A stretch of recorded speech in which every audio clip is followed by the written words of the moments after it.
So Peirce's awkward technical words in his theory are problematic to anybody who is not Peirce.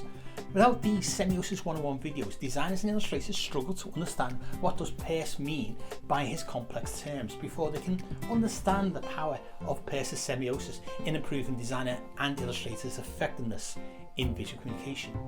So in Semiosis 101 videos, designers and illustrators can now see that in Peirce's simple to complex representation of the concept to be visually communicated has 3 levels of sign action power: iconic, indexical and symbolic.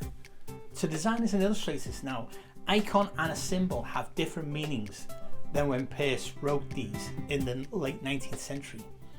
In designer-centric terms, I will, in Semiosis 1 videos, unpack what semiosis means by